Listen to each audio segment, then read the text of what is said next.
Good evening all of you. Laplace transform में हम आगे चलते हैं और आज की क्लास में पढ़ते हैं initial value theorem and final value theorem और कुछ एग्जाम्पल भी करते हैं। और एग्जाम्पल तो वैसे हम काफ़ी कर चुके हैं, हम आज एग्जाम्पल्स करेंगे लेकिन स्पेशल फंक्शंस के एग्जाम्पल करेंगे। जैसे बेसल फंक्शन हो गया, कोई साइन इंटेग्रल फंक्शन है, कोस इंटेग्रल फंक्शन है, एरर फंक्शन है, इन सब की हम लाप्लास देखने की कोशिश करेंगे। ठीक है, आज हम इन फंक्शंस के लाप्लास देखने वाले हैं। तो सबसे पहले हम पढ़ेंगे इनिशियल वैल्यू थ्योरम। उससे पहले आपसे एक रिक्वेस्ट है कि वीडियो को आप शेयर जरूर कर दें अपने दोस्तों के साथ, ताकि वो लोग भी पढ़ के थोड़ा सा बेनिफिट उठा सकें। ठीक है, उन्हें बेनिफिट मिल सके थोड़ा सा। यदि आप शेयर करते हैं, यदि आप उन्हें भी ज़रूरत है टॉपिक्स की, तो वो भी देखें और अपना पेपर के लिए अच्छी तैयारी करें अपने एग्ज़ाम्स की। ठीक है, तो और आप लोगों को यदि कोई भी क्वेश्चंस की कुछ भी क्वेरी होती है तो आप टेलीग्राम में जो डिस्कशन ग्रुप है वहाँ पे आप अपना क्वेश्चन डालें और वहाँ से डिस्कशन में डिस्कस होगा और मैं आपको आंसर भी देने वाली हूँ। ठीक है, तो आप टेलीग्राम पे भी अपना क्वेश्चन, कोई प्रॉब्लम है, कोई क्वेरी है तो वहाँ पे भेज सकते हैं। ठीक है, तो हम बढ़ते हैं। हमारा पहला है initial value theorem. Initial value theorem.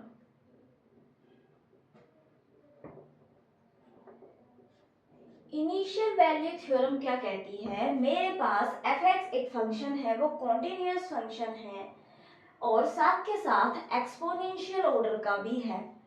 कैसा है? कॉन्टिन्यूअस भी है और एक्सपोनेंशियल ऑर्डर का है।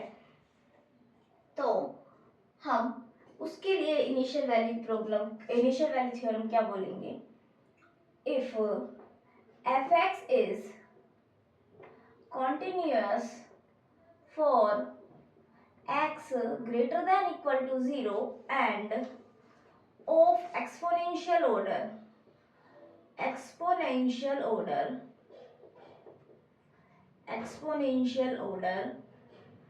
as x tends to infinity, यदि हम x को इन्फिनिटी तक भी ले जाए हमारे उस फंक्शन में तो भी हमारा एक्सपोनेंशियल ऑर्डर का हो, and f dash x is of class A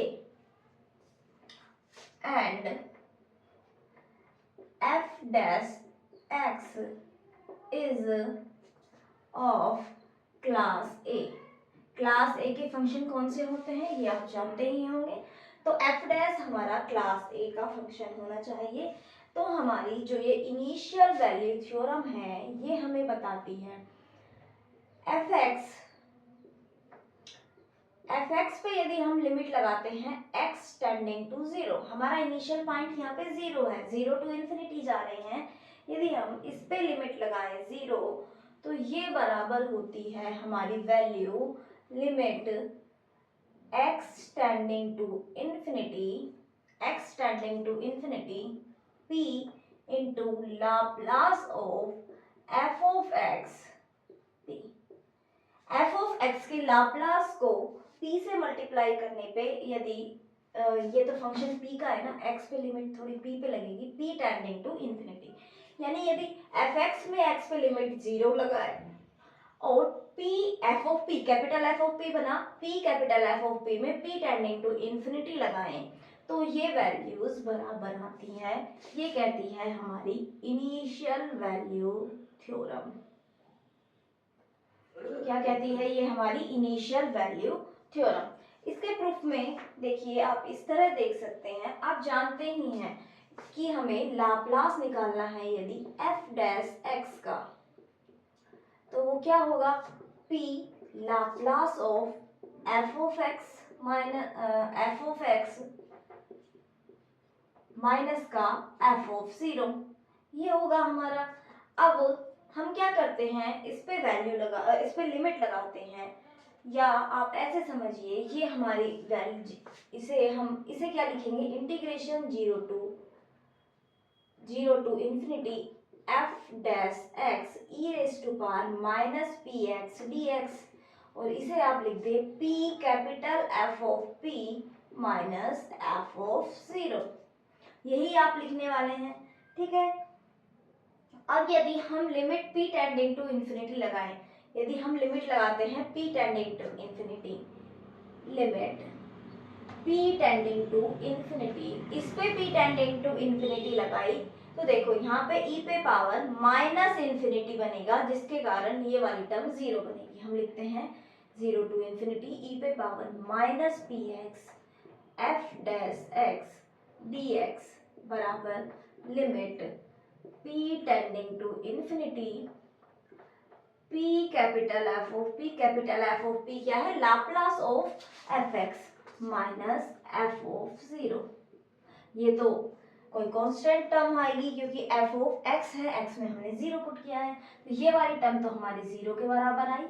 इस पे लिमिट ये अलग हो गया, क्या हो गया, limit p tending to infinity p Laplace of f of x बराबर f ऑफ 0। f ऑफ 0 को हम इस तरह लिख सकते हैं f ऑफ x, और इस पे हम लिमिट लगा दे x टेंडिंग टू 0। तो इस तरह हमारी आ जाती है इनिशियल वैल्यू थ्योरम। दूसरी एक है हमारी फाइनल वैल्यू थ्योरम। दूसरी क्या है, फाइनल वैल्यू थ्योरम। जो फाइनल वैल्यू थ्योरम है, कंडीशन उसमें भी सेम है कि हमारा कि जो एक्सपोनेंशियल ऑर्डर किसका होना चाहिए, एक्सपोनेंशियल ऑर्डर का होना चाहिए, साथ के साथ कॉन्टिन्यूअस होनी चाहिए। तो हम कैसे करते हैं, यही होती है सेम कंडीशन, पर ये थ्योरम कहती है limit x tending to infinity f of x बराबर limit p tending to 0 p Laplace of f of x p। इसे निकालने के लिए आप देखिए इस तरह कर सकते हैं, ये तो जनरल हो गया। अब हम यहाँ पे x टेंडिंग टू इंफिनिटी लगाते हैं। यदि हम x tending to infinity limit लगाएं तो इसमें x टेंडिंग टू इंफिनिटी लगाने पे ये वाली टर्म फिर से 0 बनेगी, ये हो जाएगी x टेंडिंग टू इंफिनिटी, और इसे तो आप limit x tending to infinity fx लिख सकते हैं। यहाँ पे x टेंडिंग टू इंफिनिटी लगाएंगे तो कुछ नहीं बन रहा है ना, यहाँ से हमारे पास कुछ नहीं बन रहा है, तो हम x टेंडिंग टू इंफिनिटी से इस तरह बात नहीं करेंगे। तो पहले आप ये नोट करें, मैं आपको बताती हूँ किस तरह करते हैं ये, इसे आप नोट करें। Initial value theorem and final value theorem, main बात तो ये है इनिशियल में fx की लिमिट 0 है एंड फाइनल में fx की लिमिट इन्फिनिटी है, और जब 0 लेंगे तो p की लिमिट इन्फिनिटी, जब x की इन्फिनिटी लेंगे तो p की लिमिट हम लेंगे 0। तो हमारा x टेंडिंग टू इंफिनिटी लेने से बात नहीं बनेगी। हम क्या करेंगे, हमारे पास ये वाली टर्म आने वाली है ना, इसमें हम फाइनल वैल्यू के लिए हम क्या लगाएंगे, इसमें हम पुट करेंगे p tending to 0, p tending to 0 limit लगाएंगे तो LHS क्या बनेगा, 0 टू इंफिनिटी। जब p की वैल्यू हम 0 लगा रहे हैं तो ये बन जाएगा f डैश x dx बराबर p को जब इंफिनिटी 0 ले जा रहे हैं तो ये टर्म क्या बन जाएगी हमारी, क्या बन जाएगी, limit p tending to 0 p f of p minus f of 0। इसे हम f डैश है तो इसका इंटीग्रेशन fx, और इस पे क्या हो जाएगा f infinity minus f of 0, और इधर भी ये वाली टर्म होगी f से ये कैंसिल हो जाएगा। इसे लिख सकेंगे हम limit x tending to infinity f of x बराबर limit p tending to 0 p capital f of p। इस तरह हम इसे देख सकते हैं। कुल मिला के आपको याद जरूर रखनी है कि थ्योरम्स होती क्या है, ठीक है। अब आप इसका प्रूफ भी देख चुके हैं, पर लेकिन हम एक फंक्शन लेते हैं, उस फंक्शन के लिए इसे चेक करते हैं कि ये सही भी है या फिर नहीं है, ठीक है। चलो, थ्योरम्स का स्टेटमेंट ये दोनों आप नोट कर लें। मान लिया एफ एक्स मेरे पास फंक्शन है 3 into e raise to power minus 2x, 3 into e raise to power minus 2x। मुझे इनिशियल वैल्यू इसका कैपिटल एफ ऑफ पी क्या होगा, पहले तो ये बताओ। कैपिटल एफ ऑफ पी हो जाएगा 3 का 3 बाहर, नीचे हो जाएगा p plus 2, p plus 2 e raise to power minus 2x का क्या हो जाएगा 1 अपॉन p प्लस 2। ये हमारा आ जाएगा कैपिटल एफ ऑफ पी। अब देखो इनिशियल वैल्यू थ्योरम लगाओ तो एफ एक्स की लिमिट इसका एलएचएस इनिशियल वैल्यू का एलएचएस एक्स टेंडिंग टू 0, तो ये 0 क्या हो जाएगा 1 3।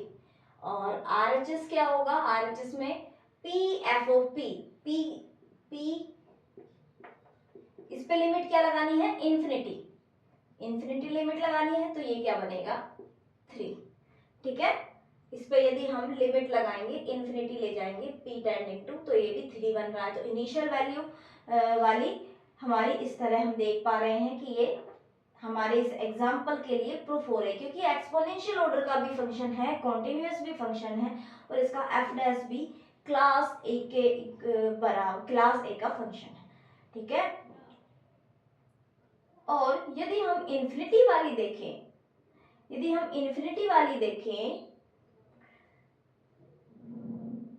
यदि हम इन्फिनिटी पे सॉरी फाइनल वैल्यू थ्योरम देखें, फाइनल वैल्यू थ्योरम, ये तो इनिशियल, फाइनल वैल्यू थ्योरम में क्या होगा, हमारे पास एफ एक्स पे लिमिट इन्फिनिटी लगानी है। एफ एक्स पे इन्फिनिटी लिमिट लगाओ, ई पे पावर माइनस इन्फिनिटी 0 बनने वाला है। R H S P F of P यही है, इस पे लिमिट यही आ गया 3p अपॉन p प्लस 2, इस पे हमें लिमिट लगानी है 0, 0 अपॉन 2 0। इस तरह आप देख सकते हैं, है ना। वैसे ऐसे आपको कोई पूछेगा नहीं, पर हाँ थ्योरम्स पूछ सकता है, थ्योरम्स आपसे पूछ सकता है कि थ्योरम हमारी क्या है। स्टेटमेंट काफी बार पूछ सकता है आपसे।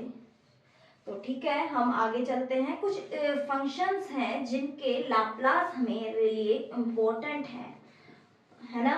तो हम उन फंक्शंस की बात करते हैं, उन फंक्शंस की बात करेंगे हम जिनसे अपने एग्जाम्पल्स और अनसोल्व आराम से सोल्व हो जाते हैं। बाकी स्पेशल फंक्शंस तो हमने पढ़े ही हैं, स्पेशल फंक्शन वाली क्लासेस में बहुत सारे हैं। तो पहला फंक्शन लिखिए बेसल फंक्शन। पहला क्या है, पहले फंक्शन लिख लेते हैं इंपॉर्टेंट, फिर हम करते हैं इनके लाप्लास। बेसल्स फंक्शन ये तो हम पढ़ चुके हैं, आप बता सकते हैं क्या है बेसल्स फंक्शन, तो आप बता पाएंगे ना कि क्या है बेसल फंक्शन, क्या होता है। इसे हम jnx से डिनोट करते हैं, jnx बराबर समेशन r बराबर 0 to infinity minus 1 raise to power r by r factorial gamma n plus r plus 1 x by 2 raise to power n plus 2r। यही पढ़ा है हमने, बेसल फंक्शन यही होता है। ठीक है, एक होता है साइन इंटेग्रल और कोस इंटेग्रल। एक होता है साइन इंटेग्रल फंक्शन, इसे हम डिनोट करते हैं SIX से। देखिए कैसे डिनोट करेंगे, SIX से इसकी वैल्यू होती है 0 to x sine t upon t dt। ठीक है, साइन इंटेग्रल फंक्शन होता है साइन SIX से डिनोट करते हैं 0 to x sine t upon t dt। एक होता है कोस इंटेग्रल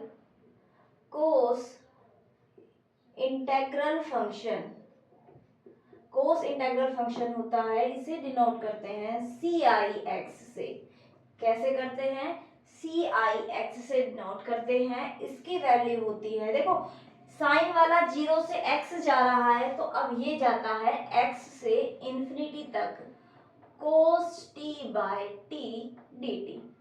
ये थोड़ी लिमिट्स याद रखने के लिए, बाकी ऐसा कुछ नहीं है। आपको फंक्शंस तो आपको याद ही नहीं है, ठीक है। एक होता है error function which is arise in heat condensation problem. एक है हमारा फोर्थ, यही लिख लीजिए, error function which arise in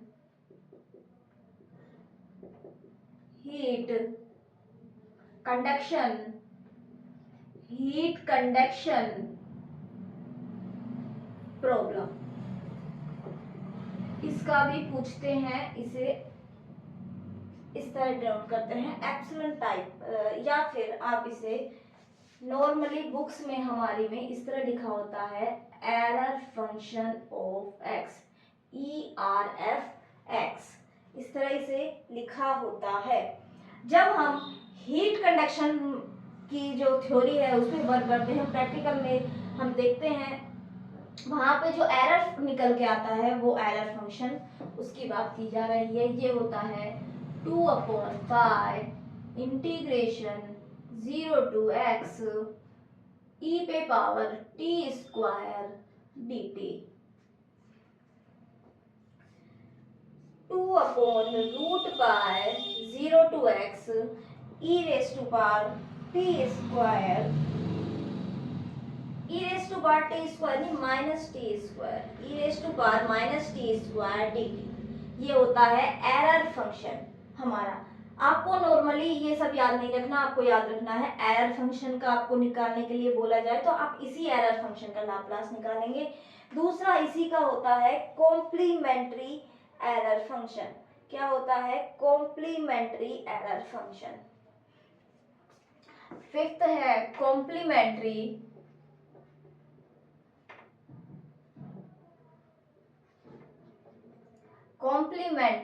error function. Complementary error function वो क्या होता है, इसे ERFC से डिनोट करते हैं, x से।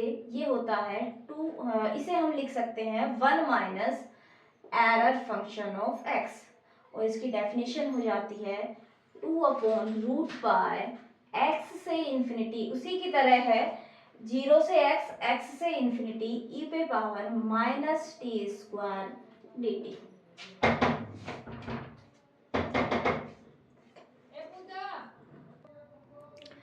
इसके अलावा एक होता है एक्सपोनेंशियल इंटीग्रल फंक्शन, एक होता है exponential integral function. Exponential integral function ये क्या होता है? ये हमारे पास होता है, इसे डिनोट करते हैं कैपिटल EIX से। इसकी वैल्यू होती है x से infinity e raise to power minus t by t dt। x की वैल्यू इसमें ऑलवेज पॉजिटिव होती है, ग्रेटर देन इक्वल टू 0 होती है। पॉजिटिव से मतलब नेगेटिव नहीं होती। इस तरह हम इसे देख सकते हैं। चाहे तो e रेज़ टू पावर तो हमेशा पॉजिटिव होता है, तो ये भी पॉजिटिव ही रख सकते हैं। 0 भी आप इसमें से एलिमिनेट कर सकते हैं, 0 भी नहीं होने वाला है। तो ये होते हैं हमारे कुछ इंपॉर्टेंट फंक्शंस इनके बारे में, ठीक है। तो हम स्टार्ट करते हैं इनका इंटीग्रेशन, सॉरी लाप्लास निकालने की कोशिश करते हैं। तो सबसे पहले हम बेसल फंक्शन में ही चलेंगे, तो बाकी सबको मैं मिटा दे रही हूँ, ठीक है।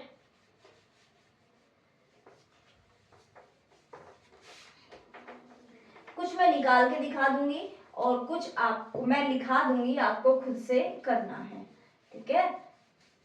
कुछ फंक्शंस के आप खुद से निकालेंगे जिससे आपकी प्रैक्टिस भी हो जाएगी, ठीक है। और सबसे कैलकुलेटिव तो बेसल फंक्शन ही है, क्योंकि इसमें समेशन वगैरह का सब कुछ करना होगा, तो इसका तो मैं करा ही देती हूँ। क्या होता है देखिए, सबसे पहले हम निकालते हैं Laplace of J nought x p। हम किसका लाप्लास निकालते हैं? J नोट x का लाप्लास। क्या हो जाएगा? Integration 0 to infinity e raise to power minus px J nought x dx, ठीक है। 0 to infinity e raised to power minus px।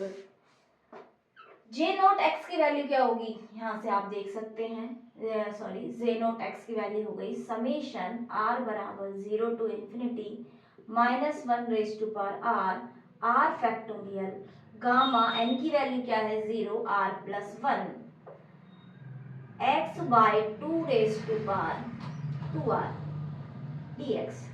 ये हो गई वैल्यू हमारी डी एक्स की बराबर इंटीग्रेशन 0 टू इंफिनिटी।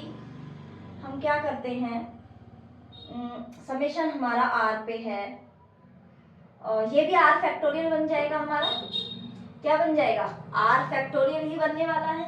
हम इंटीग्रेशन तो हमें सबसे पहले इंटीग्रेशन करना होगा, इंटीग्रेशन है एक्स के रेस्पेक्ट, बाकी टर्म्स को एक साथ रखो। समेशन इंटीग्रेशन में सिर्फ एक्स वाली टर्म रखते हैं, बाकी सबको समेशन के साथ बाहर ले आते हैं। समेशन आर बराबर 0 to infinity minus 1 raise to power r by r factorial, और ये वाला भी आर फैक्टोरियल, इसके साथ 1 अपॉन 2 पे पावर 2 आर, एंड हम इंटीग्रेशन में हमारे पास बचा 0 टू इंफिनिटी x पे पावर 2r e पे पावर माइनस px dx, ये बचा हमारे पास। ठीक है, तो अब ये क्या बना गामा फंक्शन। गामा फंक्शन वाली डेफिनेशन से हम इसे सोल्व करेंगे, या फिर आप डायरेक्टली बोल सकते हैं Laplace of x raise to power n, n की जगह क्या है 2r, हम इस तरह भी इसे देख सकते हैं। ठीक है, तो आप इसकी वैल्यू लिखेंगे, हम क्या हो गई इसकी वैल्यू समेशन r बराबर 0 to infinity minus 1 raise to power r by r factorial 1 upon 2 raise to power r, ये हो गया gamma 2r plus 1 upon p raise to power 2r plus 1। ठीक है, ये भी आपको आना चाहिए, यदि आप एमएससी में हैं तो आपको ये पूछ सकते हैं, बाकी कंपटीशन के लिए तो आपको डायरेक्ट आंसर ही याद रखने की जरूरत है। बराबर में समेशन r बराबर 0 to infinity minus 1 raise to power r upon r factorial 1 upon 2 raise to power 2r 1 upon 2 raise to power 2r। इसका इस गामा 2m का फॉर्मूला लगाएं। हमने क्या पढ़ा था गामा 2m वाला formula, gamma m into gamma m plus half upon root pi और इंटू में 2 raise to power 2m minus 1, ये पढ़ा था हमने गामा फंक्शन जब पढ़ा था, या स्पेशल फंक्शन में भी हमने ये पढ़ा था। तो ये फॉर्मूला लगाते हैं, इसके लिए क्या हो जाएगा गामा m की वैल्यू क्या है r plus half m gamma m plus half upon root pi, और इधर आ गया हमारा 2 raise to power 2m minus 1, तो 2r प्लस 1 माइनस 1, तो 2 रेज टू पावर 2r, और p raise to power upon में है ही 2r प्लस 1। ये वाली वैल्यूज हमारी कैंसिल हो गई। रूट पाई को हम फिर से अब इसे थोड़ा सा और फॉर्म बनाने की कोशिश करते हैं। 1 बाय आर फैक्टोरियल, और इसे लिखते हैं gamma r plus half upon root pi को गामा हाफ। ठीक है, एक हमारे पास ये है, इसमें से p raise to 1 by p को हम यहाँ अलग से लिख देते हैं, ये बचा हमारे पास minus 1 upon p square raise to power r, और एक हमारे पास ये बच गया बस गामा r प्लस 1, ये हो जाएगा r फैक्टोरियल, तो एक r फैक्टोरियल से एक r फैक्टोरियल कैंसिल हो जाएगा। ठीक है, तो आप ये समझ लीजिए ये वाली टर्म तो इससे कैंसिल हो गई। अब इसके लिए आप फॉर्मूला लगाएं, क्या होता है गामा ऑफ, हमने फॉर्मूला पढ़ा था gamma alpha plus n upon gamma gamma of alpha बराबर अल्फा पोस्टमर सिंबल एन।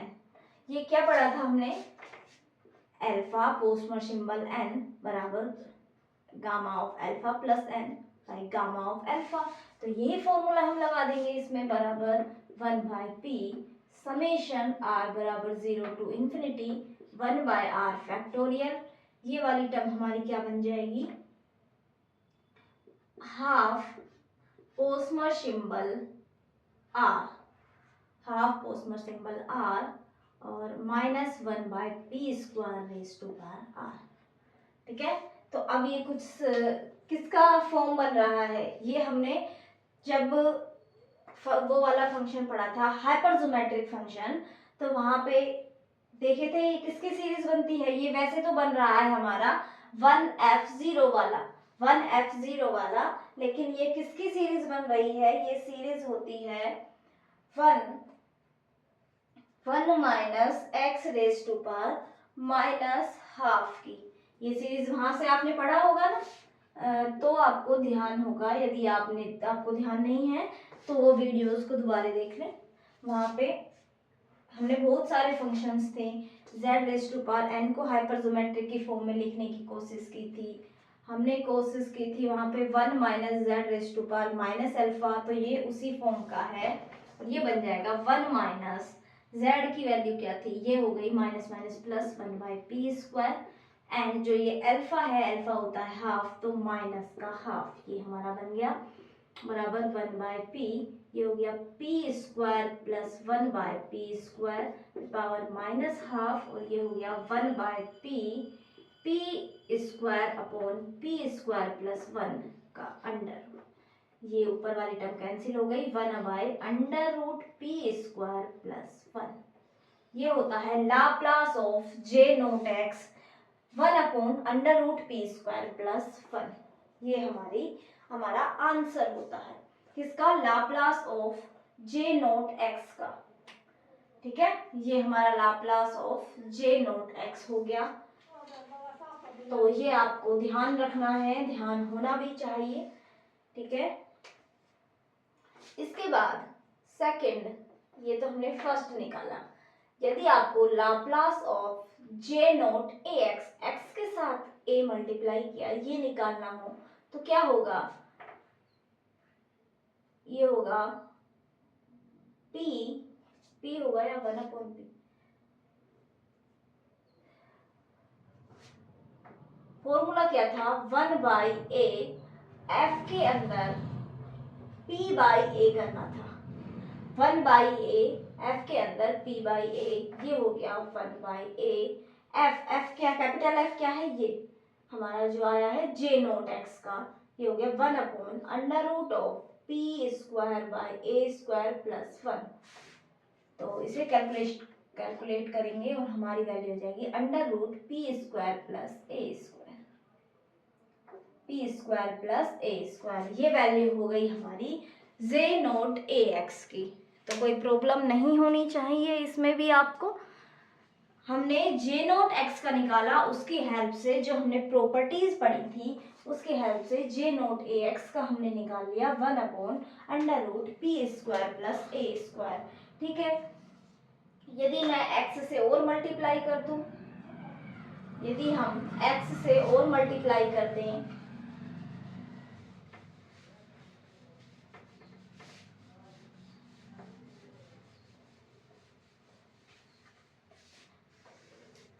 यदि हम third Laplace of x j note ax p ये और करें तो इसके लिए फॉर्मूला क्या होगा, x raise to power n multiply करने का क्या होता है -1 raise to power n d/dp, इस पे पावर n यानी 1 ही है, and capital F of p, ये करना होगा। तो वैल्यू आ गई माइनस का, हमें इसका डेरिवेटिव करना होगा, किसका डेरिवेटिव 1/√p² प्लस a² का d/dp हमें करना होगा। ठीक है, ये आपको करना होगा, तो आप कुछ इस तरह भी इसका निकाल पाएंगे। कैसे करेंगे इसका इसका डेरिवेटिव कर देते हैं, प्लस डेरिवेटिव में करते हैं तो p square plus a square, under root p square plus a square, तो इसका तो 0 माइनस का 1 इंटू इसका हमें करना है तो 1 by under root p square plus a square into 2p, यहाँ पे 2 और आएगा ना, और 2p, और ये वाली टर्म तो हमारी इस तरह है, ये वाली टर्म हमारी 0, तो ये प्लस हो जाएगा, 2 से 2 कैंसिल हो जाएगा, 1 upon p square plus a square पे पावर 3/2। अब यदि इसके साथ ax ही मल्टीप्लाई में होता तो a हमारा कांस्टेंट की तरह बाहर रखते और a ही आ जाता ऊपर, ठीक है। तो इस तरह भी हम सॉरी ये p तो रह ही गया, p अपॉन तो a और आ जाता p के साथ मल्टीप्लाई में, ठीक है। इस तरह आप कर सकते हैं, ठीक है। एक क्वेश्चन आप खुद से करेंगे,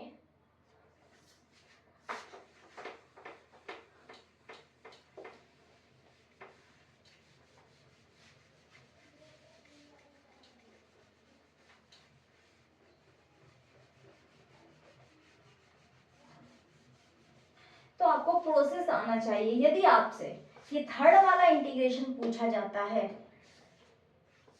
तो आप क्या करेंगे, मैं आपके सब्जेक्टिव एग्जाम की बात कर रही हूँ, पूछा जाता है तो आप सबसे पहले फर्स्ट वाला निकालेंगे जे नोट एक्स का, फिर जे नोट ए एक्स के लिए उसे कन्वर्ट करेंगे, फिर x से मल्टीप्लाई करके इस तरह आप कन्वर्ट करेंगे, तो आपका आंसर आना चाहिए, तभी आपको फुल मार्क्स मिलेंगे। पूरा स्टेप बाय स्टेप आपने कौन सी ये प्रॉपर्टी कौन सी लगाई है वो प्रॉपर्टी भी आप साथ में लिखने वाले हैं, ठीक है। चलो एक क्वेश्चन है वो आपको करना है, आपको वैल्यू निकालनी है integration 0 to infinity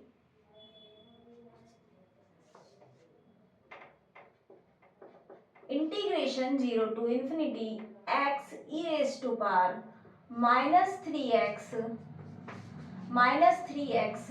J naught 4x dx। इस इंटीग्रेशन की वैल्यू फाइंड करें, इस इंटीग्रेशन की वैल्यू फाइंड करें जरा, कैसे करेंगे आप जानते हैं यदि हम जब लाप्लास निकालते हैं इसका Laplace x J note A x, a की वैल्यू क्या है 4, a की वैल्यू 4 है और p की वैल्यू आ गई -3। नॉर्मली हमारा आंसर होता ये, क्या होता answer p upon p square plus a square पे पावर 3/2, लेकिन हमें वैल्यूज ये पुट करनी है, ये इसके इंटीग्रेशन के ही बराबर होता है, वैल्यू पुट कर दो भाई, -3 अपॉन ये हो गया 9 प्लस ये हो गया 16, 3/2 बराबर -3, ये तो हो गया 25, तो 25 इंटू एक बार रूट है तो 5 -3/125, ये हो गया हमारा आंसर, ठीक है। तो इस तरह से आप शॉर्ट फॉर्म में भी अपने आंसर्स कर सकते हैं, ठीक है। अभी तक हमारी बात हुई हमारे जे नोट को लेकर, ठीक है। अब जे नोट में तो आप यदि अपॉन में एक्स होगा तो आप प्रॉपर्टी लगाएंगे, इंटीग्रेशन वाली जो भी है वो आप कर लेंगे। जब आपके पास एक बार जे नोट आ गया तो अब आप इससे रिलेटेड तो क्वेश्चंस कर लेंगे। हम आगे बढ़ते हैं J1 पे, मुझे निकालना है लाप्लास किसका J1x p, Laplace of J1x। अब एक तरीका तो ये है जैसे हमने जे नोट के लिए पूरी प्रोसेस की, जे नोट के लिए पूरी प्रोसेस की वैसे ही हम करते हैं, तो हमारा कितनी कैलकुलेशन होने वाली है आप जानते ही हैं कि हमने कितनी कैलकुलेशन तो की है, फिर उसके वो वहाँ तो क्या था n की वैल्यू हो गई 0, और n की वैल्यू 0 होने से हो सकता है थोड़ा इजी बना हो, तो चलो हम इतनी कैलकुलेशन तो कम से कम मान ही सकते हैं।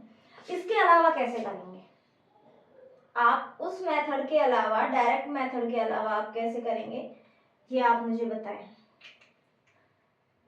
क्या हमने स्पेशल फंक्शन में जे नोट और J1 के बीच कोई रिलेशन पढ़ा था, कोई रिकरेंस रिलेशन हो, कोई डेरिवेटिव रिलेशन हो या कोई इंटीग्रेशन रिलेशन हो, हम उसकी हेल्प से इसे इजीली कर सकते हैं, क्योंकि हमने इंटेग्रल और डेरिवेटिव के लिए प्रॉपर्टीज पढ़ ली हैं। याद नहीं आ रहा हो तो ये है जे नॉट डैश बराबर माइनस J1। क्या है? जे नॉट डैश बराबर माइनस J1। तो अब क्या हो जाएगा, हमें जे नॉट का तो लाप्लास पता है, यानी लाप्लास ऑफ जे नॉट हमें पता है, क्या था? 1/√p² + 1, यही था। तो हम जे नॉट डैश का निकालने में इंटरेस्टेड हैं, तो Laplace of j not dash बराबर, मैं शॉर्टकट लिख देती हूँ, p into f of p, यानी Laplace of j not upon में √p² - 1 minus f of zero यानी जे नॉट जीरो की वैल्यू हमेशा 1 होती है, ये आपको ध्यान रखना है। वैल्यू क्या होती है? 1।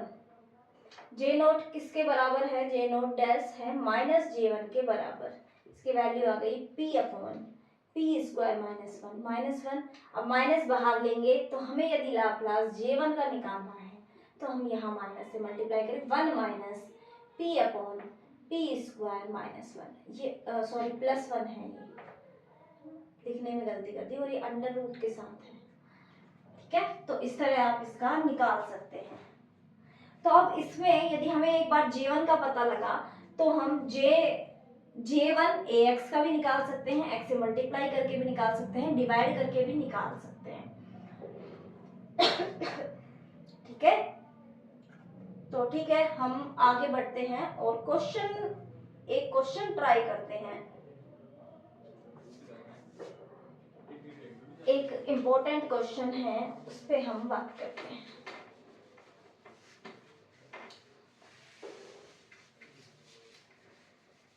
क्वेश्चंस तो वैसे सारे ही इम्पोर्टेंट हैं, आपको बुक के सारे क्वेश्चन ही निकालने हैं, तभी आप अच्छे से कर पाएंगे।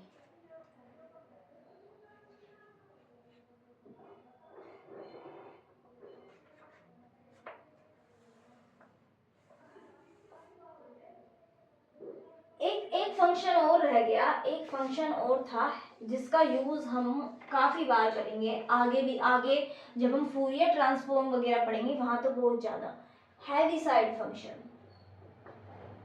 मैं फंक्शन तो अभी लिखा देती हूँ, क्योंकि उसी में लिख लीजिए जहां भी हमने फंक्शन लिखे थे, हैवीसाइड फंक्शन। हैवीसाइड फंक्शन नहीं, हैवीसाइड यूनिट फंक्शन, क्योंकि हम 1 को लेके ही बात करेंगे। हैवीसाइड यूनिट फंक्शन क्या होता है, इसे हम डिनोट करते हैं h से। कैसे डिनोट करते हैं? h से डिनोट करते हैं h a-x, ये होता है 1 और 0 जब x की वैल्यू और a में कोई रिलेशन होता है। a-x है, a-x है, तो हम क्या करेंगे?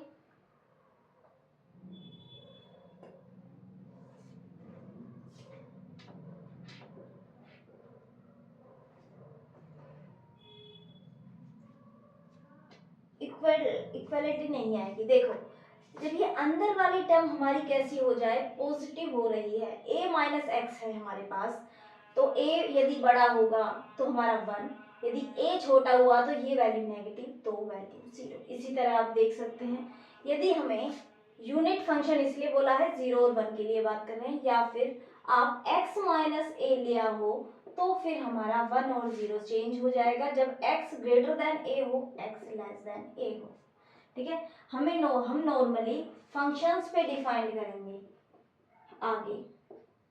चलो आगे एक बात करेंगे इसकी, जब हम फंक्शंस पे फूरियर वगैरह निकालेंगे। यहाँ तो लाप्लास में इसका यूज नहीं है, तो ये हो गया हमारा Heaviside unit function.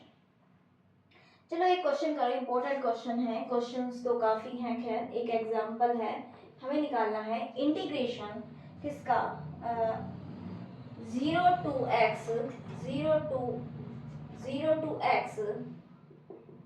sin t/t dt, और इसका फिर आपको निकालना है लाप्लास। चलो भैया इसका करो, आप इसका करो, इंटीग्रेशन है हमारे पास 0 से x sin t by t d T P, और इसका हमें निकालना है लाप्लास। sin t का आपको पता है लाप्लास, हम जानते हैं Laplace of sin t, Laplace of sin t क्या होता है 1/p² प्लस 1, ठीक है, ये होता है। अब यदि मुझे इसमें sin t बाई टी करना है, यदि मैं sin t बाई टी का करूं तो क्या करना होगा, अपॉन x वाली प्रॉपर्टी लगा दे, क्या हो जाएगा, ये हो जाएगा integration p to infinity 1/u² plus 1 du, और इसका इंटीग्रेशन हम जानते हैं tan इनवर्स, क्या हो जाता है tan इनवर्स, इसका इंटीग्रेशन हमारे पास आया tan इनवर्स u बाय 1 और 1/1, लिमिट p टू इंफिनिटी, जब इंफिनिटी लगाते हैं तो आता है π/2 माइनस tan इनवर्स p, ठीक है। अभी हमारे पास आया है sin t बाई टी का, और sin t बाई टी का आया है π/2 को अलग से क्या रखेंगे, हम इस पे फॉर्मूला लगाते हैं, ये चेंज हो जाएगा हमारा tan इनवर्स 1/p में।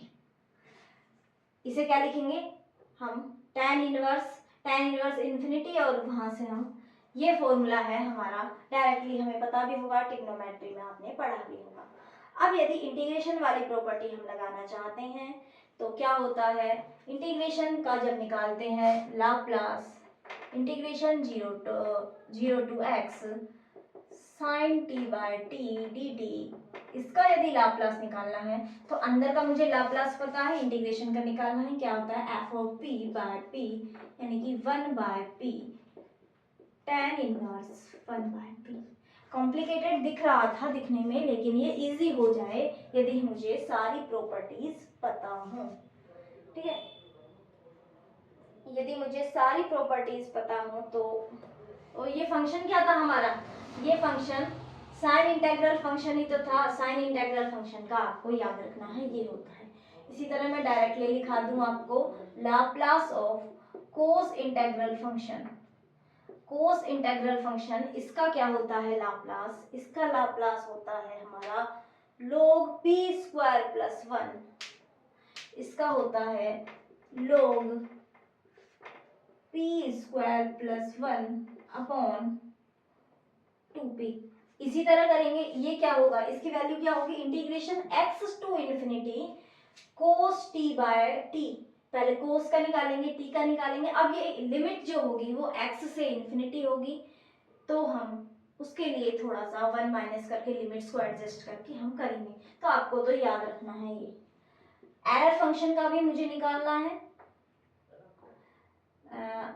एरर फंक्शन ऑफ x अभी हमने पढ़ा था 2/√π, इंटीग्रेशन था हमारा किसका, e⁻⁻t² dt का 0 से x था, तो उसका लाप्लास भी आप खुद से निकाल सकते हैं। नॉर्मली आप डायरेक्टली लाप्लास निकालने की कोशिश करें, उसमें आपसे, उस फंक्शन में आपसे, यदि आप, तो आप नॉर्मली निकालेंगे, या आपका टास्क है वो निकालना, यदि आपको x की जगह √x दिया हो तो आप निकालना, x की जगह यदि √x दिया हो एरर फंक्शन में तो आप कैसे निकालेंगे इसका लाप्लास। चलो भाई, इसका लाप्लास निकालो, कि आप इसका लाप्लास कैसे निकालेंगे। इसका लाप्लास निकालने के लिए आप क्या क्या ट्राई करेंगे,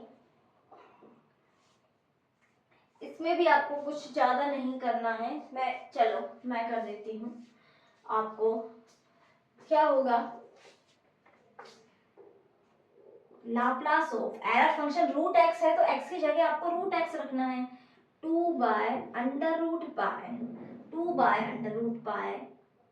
इंटीग्रेशन 0 से x होता है तो √x e⁻⁻t² dt, या u² du, कुछ भी आप लिख सकते हैं, p इसका लाप्लास, और लाप्लास की डेफिनेशन क्या कहेगी, integration 0 to infinity 2/√π integration 0 to √x e पे power minus t square d t और डी एक्स।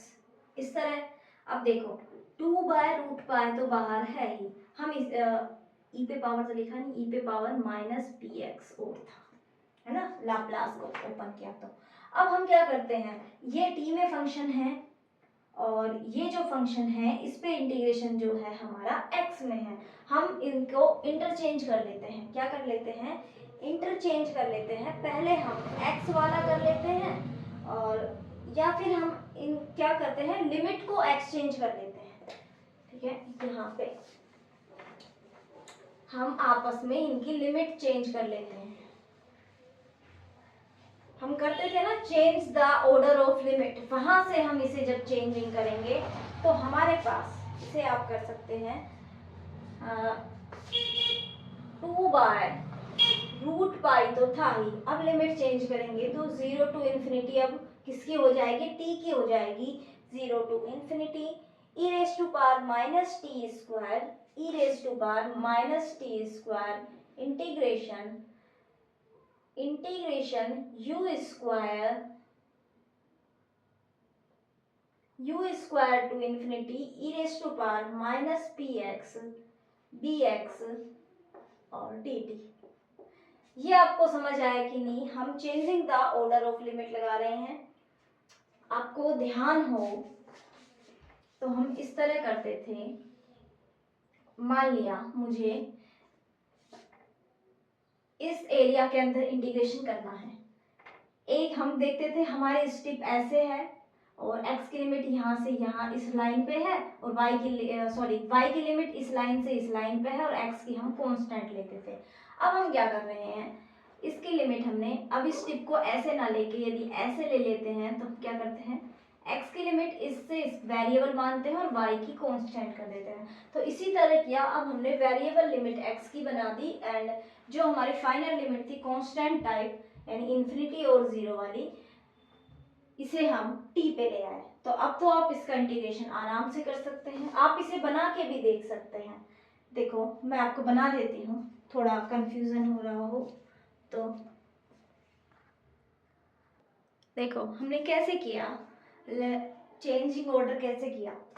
इधर देखो जो हमारी t की लिमिट्स थी, t की लिमिट थी 0 से √x तक, t की लिमिट थी 0 से √x तक। हमने t बराबर 0, ये लाइन हो गई x एक्सिस और ये y की जगह हमारा t एक्सिस, तो t की वैल्यू 0 इधर थी और √x ये हमने t बराबर √x का ग्राफ यहाँ तक हमारी जा रही थी, ये किसकी वैल्यू, t की वैल्यू, और x की वैल्यू थी 0 टू इन्फिनिटी, यानी इधर हम करते जा रहे थे। अब हमने इस टिप को ऐसे की जगह ऐसे राउंड कर लिया, तो क्या हुआ, x को हम t स्क्वायर के बराबर लिख सकते हैं।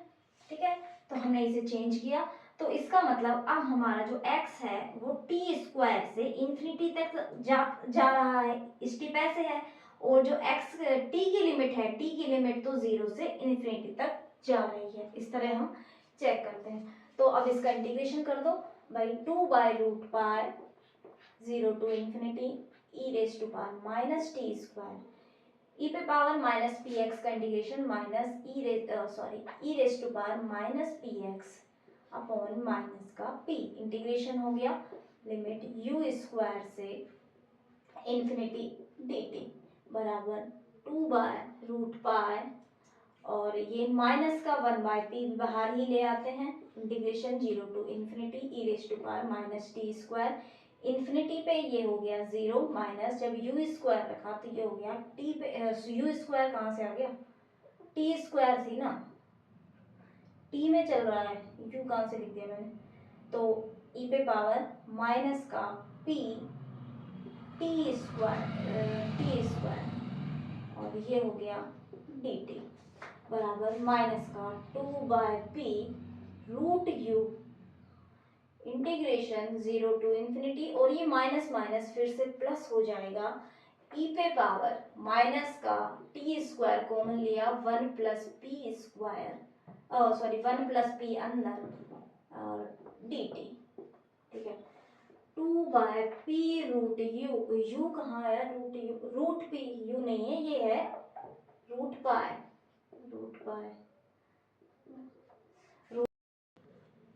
तो अब हमारे पास इंटीग्रेशन बचा है 0 to infinity e raised power minus t square 1 plus p t t. 1 plus p तो क्या है, कांस्टेंट की तरह ट्रीट होगा। हम मान लेते हैं 1 प्लस पी का रूट टी बराबर यू, ठीक है। तो ये हो जाएगा 1 प्लस पी डी टी बराबर डी यू। इसे पुट करो 2 upon root by p root p plus 1 integration 0 to infinity, limit तो सेम ही रह जाएंगी, ई पे power minus u square d u. इस टाइप से ये बन जाएगा। इसकी वैल्यू क्या होती है, रूट पाई बाय 2। हमेशा इंटीग्रेशन की जब रूट पाई बाय 2 पुट करेंगे तो ये वाली की वैल्यू कैंसिल, इसका आएगा 1 upon p root p plus 1। तो इस तरह आप इसका भी निकाल सकते हैं। तो ठीक है, आज के लिए इतना ही रखते हैं। एग्जाम्पल्स हैं वो आप खुद से सोल्व करते रहिए। बुक में तो बहुत सारे एग्जाम्पल्स हैं, हमने तो केवल बेसल फंक्शन का निकाला है, हाइपरजोमेट्रिक का भी आया है और काफियों का आया है, लेकिन बेसल फंक्शन जो हमने निकाला है Jn(x) का वो इम्पोर्टेंट है, वो आपको ध्यान रखना है। सारे ही इम्पोर्टेंट हैं जो हमने एग्जाम्पल किए हुए हैं। ठीक है, तो आज के लिए इतना ही। Okay, bye bye, thank you.